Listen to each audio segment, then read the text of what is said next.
Welcome to the Four Borders podcast. Hey Dave, how you doing there, buddy? It's Monday, November 6th. It's 9:38 p.m. It's week 9 of the NFL football season, and we got the Chargers-Jets in the background. Pretty good game. What do you think? Good so far, yeah. I was going to say, you asked me how I was doing, then you didn't give me a chance to say I'm doing pretty good. I'm watching the game on my phone. How about you, Alex? How are you doing? I'm doing okay. This game kind of sucks. I do have my boy Garrett Wilson, who I traded for, and I forget who I traded him for exactly. Oh yeah, it was Jamar Chase. I got Najee Harris and Garrett Wilson for Jamar Chase. I was feeling a little stagnant with it, with him, and he just wasn't putting up a bunch of points. And then that next week he put up like 52, so that was cool. Jamar Chase has a back injury right now, so he might be missing a few games. If you saw that play, I saw that. He landed pretty hard on his tailbone. So I saw that. I think he might. I wouldn't be surprised if he misses a game. Yeah. Hey, you know what we didn't do yet, Dave? We didn't welcome everybody to the Four Birdies podcast. Thanks for joining us. It's a place where you can catch things about fantasy football, disc golf, golfing, really anything that a guy might do on a Saturday or Sunday afternoon. So welcome to the show. If you haven't liked or subscribed, then do it right now. Please just click. Dave, I told you that I went into like the background of YouTube and we can see who's actually watching the video but not subscribing and liking it, and they show us all of their like the vital statistics, like where they live, where their mother's last name is, their blood type, all that kind of stuff. It's pretty cool. You had mentioned that before in a previous video, and you have the login information for this account, so I haven't seen that information. I'd be curious to see what the analytics really do reveal. But if you are watching this video and you like it, please click that little button that says you like it. And if you'd like to subscribe to it, it might help us out. Once we get to 1 million subscribers, we would be big time at that point. Million. I think you mean billion subscribers, right? I think I meant to say 100 subscribers. We'd be happy with 100 at this point. We're happy with all of the ones of fans right now, or tens of fans. You know who you are. You've been listening since day one. Alex's mom, shout out to you. Thank you very much. Let's go. Yeah, she's really doing it. Hey, Dave, speaking of moms, do you have any tips for the moms you can like dangle in their face? The way you phrase that makes me think that you kind of have some alternative meaning to these tips for your mom. But no, I don't want to jump to conclusions. I do have a tip. For the moms out there. It's week 9 right now. At this point, you should know, are you a contender or a pretender? Depending on where you are, standings-wise, you have to be thinking towards the future. If you know you're going to lock up a playoff spot, you should be making moves to acquire players that have excellent matchups during the playoff run, okay? So it's never too early to think about the future. If you're in a position where you know you're going to be in the postseason, stack your team with players that have great matchups. That's my advice. That's my tip for the moms out there. Dave, I think that was like your actual first fruitful tip for any moms out there. That was a good one. Is that some sort of dig or something? Because yeah, it's a deep dig. The other tips are really good too. No, the other tips are pretty good. I thought the other tips that you've provided were like a lot of like fresh tips for real young like moms who are getting into the fantasy football scene. For this one, I feel like a mom who might have been in this world for a while, like maybe this is like her 3rd or 4th season, and doesn't have all the tactics and the strategy dialed in just yet. I feel like this is really up her alley. I would like to invite the viewers to comment below. Fuck, there's no commenting below. Do you comment below? Yeah, you definitely comment below. 100%. A lot of comments. We want lots of comments. I would like to invite the viewers to comment what their favorite tip so far has been, and if they've seen any value from these tips, and if it's helped them maybe get a few extra wins in their fantasy league. Yeah, that'd be nice. It'd be nice to see that. Dave, I also wanted to ask you, just since we're talking about moms, how's your mom doing? We haven't heard from her in a while. Do you think she might call in tonight? You might know more than I do on that. I haven't talked to her lately Oh, about the show. Dave, do you hear that? I think she's calling right now, actually. Yeah, okay. We're gonna cut to Dave's mom we're gonna pick it up. Let's see what she's got to say. Dave, I'm really disappointed you've chosen to associate yourself with this ass of a personality. I thought I raised you better, Davey. On another note, your warm milk is ready along with your dinner, your favorite macaroni and cheese with hot dog slices. I even added the mayonnaise and cottage cheese, just how you like it, Davy boy. I'll see you when you're home to cuddle. I can't believe she said that, Dave. That's disgusting. That doesn't sound like my mom. It kind of sounds like someone impersonating my mom. I don't know. She gave me all her vitals. She, like, a couple days ago, we met up and she gave me all her vitals. So I'm pretty sure it's her. I wasn't aware that you met my mom. Yeah, Dave, I met her a couple days ago. That's why I said we live in the same area, of course. We live like 15 minutes away. It's called a rendezvous. This is getting weird. Yeah, well, if anybody else has seen Dave's mom out and about, then leave a comment, right? Isn't that the whole point of the comments? Then let us know if you've seen Dave's mom out and about. I feel like my dad's going to leave a comment with a stern warning to you, Alex. Better watch out. Well, I'll just have to tell him that it is what it is. At the end of the day, it is what it is. Like any good sports star will tell you, at the end of the day, it is what it is. My mom is a saint, okay? So don't besmirch her name. She's not a lion. She's a saint. So that like offends me even more. We're playing the Saints later this year, and now I have to root against her. I mean, we just like did this rendezvous, and now I've got to root against this like New Orleans Saint fan. That's what I meant. That's what I meant. She's on the Saints team. She's the third string kicker. Speaking of kickers, backup kickers, did you watch the Houston game? Yeah, who is that? That running back? Yeah, Dare Agunbawabi. I don't know how to pronounce his last name. Second string running back was the emergency kicker. He did all right. He made a field goal, which is crazy that they went for it. Wasn't it like a 29-yarder or something? I think so. I think it was really close to what Jake Moody missed. I think it was Moody might have had about 10 more yards on it, but good for that guy. I feel like that's how you stay on the team. You've got like those fringe skills, like Taysom Hill, right? You can throw it as well. I feel like that's a good thing to do to stay on a team. Oh, don't get me started on Taysom Hill. Let's get you started. I think if we did a breakdown of like the top 10 worst contracts in the NFL, he'd be in there. He'd be on the list for sure. The Saints are paying him so much money to be an occasional gadget player. I don't get it. For how much talent he has, how do the Saints not find a way to consistently utilize him? What's his contract? He was making more money than Alvin Kamara. What? That. Yeah, at one point, unless Kamara signed an extension in the last year or so, he was making more money than Kamara. He was making like, I don't know, $14 million a year. Yeah. You want to look that up? Let's take a pause real quick and look it up. Yeah, why don't you take a pause? So what I saw though, he this kicker for the Texans, he kicked like it was like a 29-yarder. I mean, it wasn't just nothing. It was like a decent kick, and he had a nice, it wasn't like he didn't like pound it, but he pushed it through. I thought it looked real good. I also saw the last position player to do that in a game, I believe was 2004, Wes Welker. Actually, we just saw him in a commercial with Tom Brady. While you look this up, I just want to tangent one more time here, talking about in a commercial, Travis Kelce. If I see that asshole in one more commercial, God, like, how much more money do you need? I don't get it. Like, do you have to set yourself up for everything? He is maximizing his opportunities right now, and I think it's a smart business play that he's the hottest thing in football right now. So he's going to be in as many ads and sponsorships as he possibly can. I imagine if he played for the Patriots right now, though. Can you imagine like how Belichick would be reacting to this? I don't think it would have happened. I think Gronk had a lot of opportunities for sponsorships that he turned down because he didn't want to be a distraction to the team. So I can't believe Andy Reid's okay with this, and Andy Reid's even participating in these commercials. Yeah, he was in that one Wendy's commercial, right, where he's like sneaking French fries from Mahomes, or maybe it was State Farm. I think it was State Farm. It was a State Farm, yeah. He's like, tell me more about these chicken nuggets. Yeah, I'm like, Andy Reid, you probably should lay off the fried food.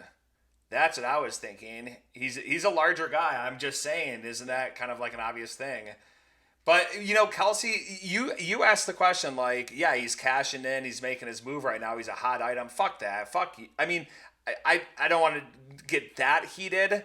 I don't want to make this personal or anything. It's just like, how much money do you need? Are you going to sell yourself out for anything? Where does it stop? I see Charles Barkley on every ad. I see just people like once you get into the whole commercial circuit and you become a spokesperson, then you'll sell out to anything. And where does it stop? That's what annoys me. Where does it stop? Potential reckless speculation here. The Chiefs' season totally falls apart because of the distractions with Taylor Swift, and they miss the playoffs. Let's go. I love it. That is reckless, Dave, and I'm here to support you in that speculation. I love it.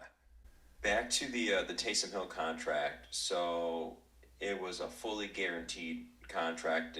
Well, the fully guaranteed amount was $10 million. It was a $40 million contract. And it averaged out to be about $10 million a year, which was more than what Kamara was making. So he became one of the higher paid players on the Saints when he signed that contract.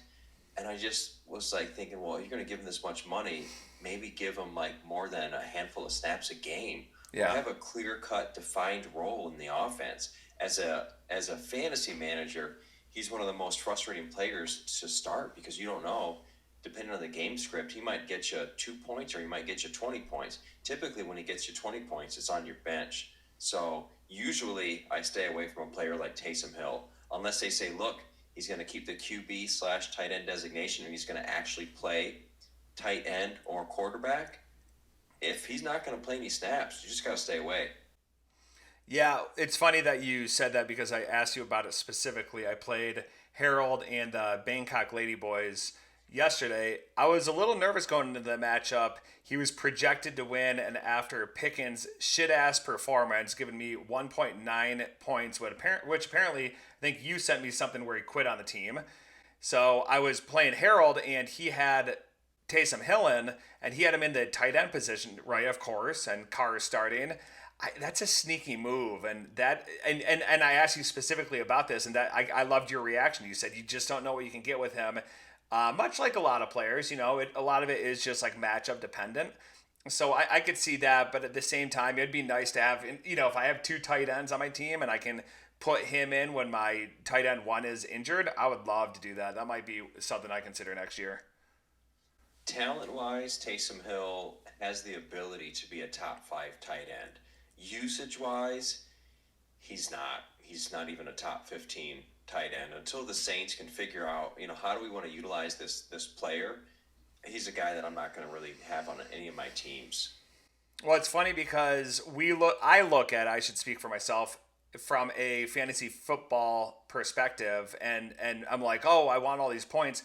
But if he's contributing to the team's actual wins in real life, then that's all that really matters. I think to myself, if Kamara wants more money, he should do like some home video recordings of him like throwing it in the backyard. He's like throwing some like tight spirals, maybe to like his kids or his buddies. They're like barbecuing, and they do some home videos of him like just chucking some nice tight spirals. And his agent walks in that door and he grabs that GM by his big fat face and he says, "Look, man, Kamara can throw the ball too." What do you think of that? I think Taysom Hill did play quarterback in college or high school, and I don't think Kamara did. So I feel like no matter how many times you can throw a football in the backyard with your kids, it might not translate to getting paid on the field. Dave, I can throw a football. Tonight I was out in the yard with Cyrus and there was a soccer ball about 25 yards away. And I said, "Son, you think I can hit it with this football?" It's a little football too. And it was a little deflated too. I said, "Son, I'm going to hit that soccer ball from right here." And he's like, "You can do it, Dad." I lined up, chucked it, hit it first try. If I can do that, I'm a regular dad. I'm just a regular dad. Kamara's a fucking professional athlete. He's like a fucking high performance athlete. The dude can throw. I mean, I get it. Maybe he didn't play quarterback or something, but he can fucking chuck a ball. I would hope that most football players or most NFL players should be able to throw a tight spiral. But I think the funny thing is when they do a gadget type play where a wide receiver ends up getting a pitch and throwing a touchdown pass, the announcers always lose their minds over the fact this guy can throw a football. He threw it to a guy that was wide open. This is amazing. They love it, and it's just like I think most people should be able to make that throw. And if you're an NFL athlete, you certainly should be able to do that. That's how I. That it to me, it's more surprising when a running back, a backup running back like Dare kicks that long field goal. That's impressive because that's something that the average football player, like you don't really say to your buddies, "Hey, let's get together and go kick field goals in the backyard." No, you go out and play catch. So the average person is not kicking field goals recreationally.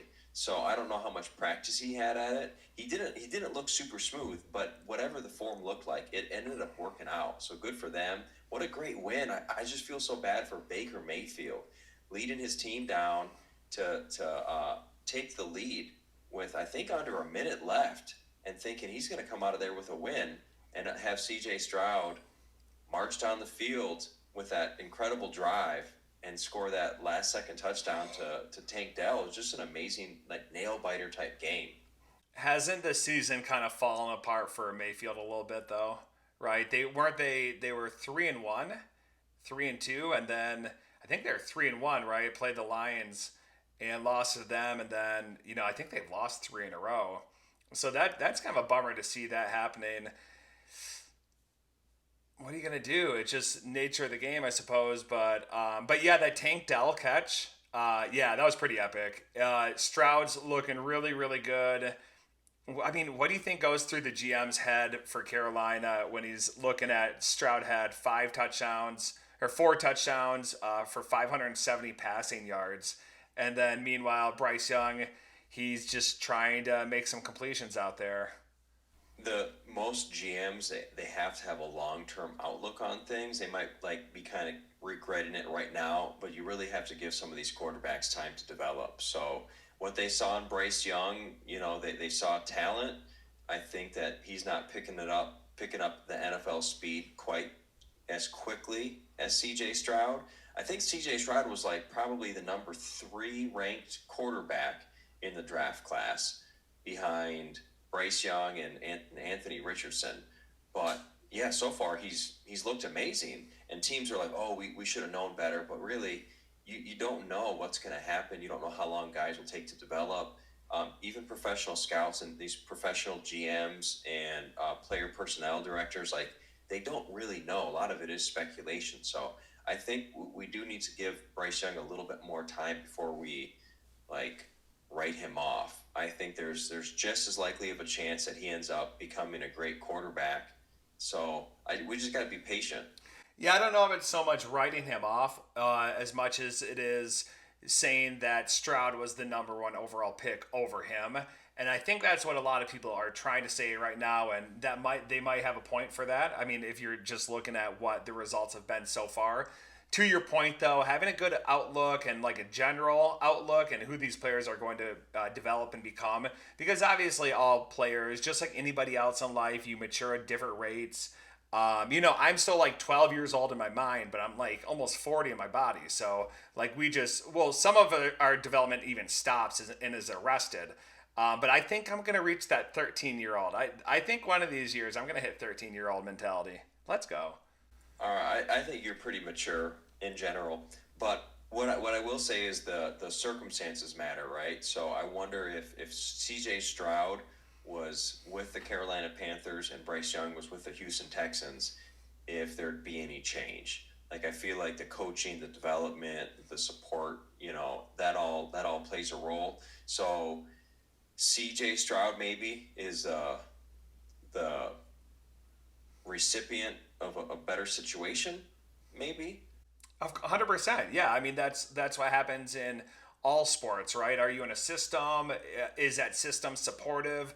Do they help you develop? Do you help you grow?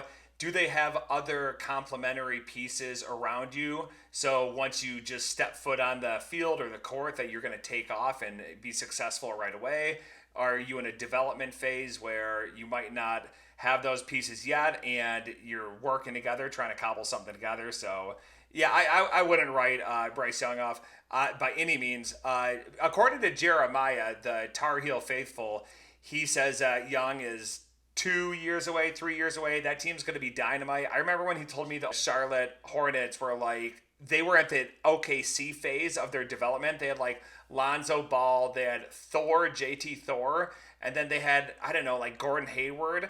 And they were supposedly at their OKC a la Kevin Durant, James Harden, Russell Westbrook phase. And I was like, bro, you are drunk. He probably was. I was like, what are you talking about? I'm getting off on a tangent, but Yeah, I don't follow baseball.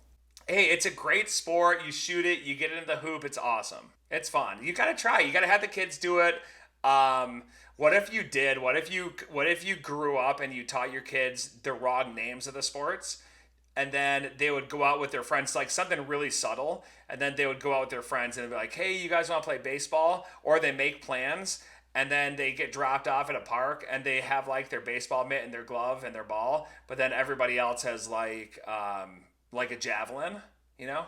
I think CPS would get called on you for something like that. Yeah. And rightly so. I think that's a really dirty trick.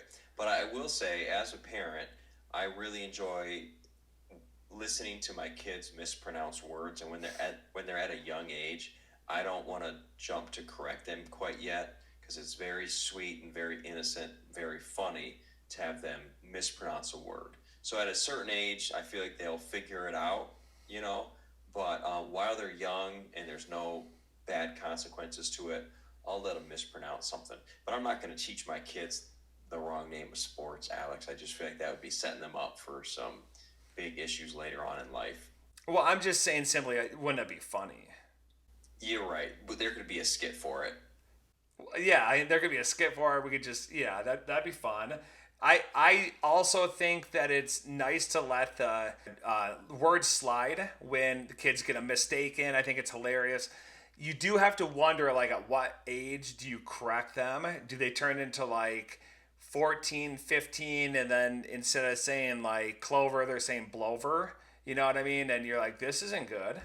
I would say 8 or 9 is the time to start really just kind of gently correcting them. You know, like my one daughter, instead of saying spiders, she would call them seepers. And we never corrected her. We just let her keep saying seepers, and she finally got it. But it wasn't us telling her. You know what I mean? Yeah. But I feel like 9 or 10, 8, 9, or 10, that's the age where you got to say, hey, to avoid getting picked on in school, this is the word that you're thinking of. Yep, that's you got to help your kids out. That's the way to let them grow. Dave, I'm looking at my fantasy team right now. Like I said, I did kick Harold's ass. I'm projected for about 148 points, 146. That's one of the tops of the week. It would actually be the second. Right now, I'm sitting at 139 because Garrett Wilson has given me a whopping 1 point. He has 2 receptions for 10 yards. He's had 5 targets and a fumble loss. So when I looked at my phone after laying Mr. Cyrus down, then I was minus a point at that point. But I also kind of feel that I want to get these shit games out of the way as well. How do you feel about that?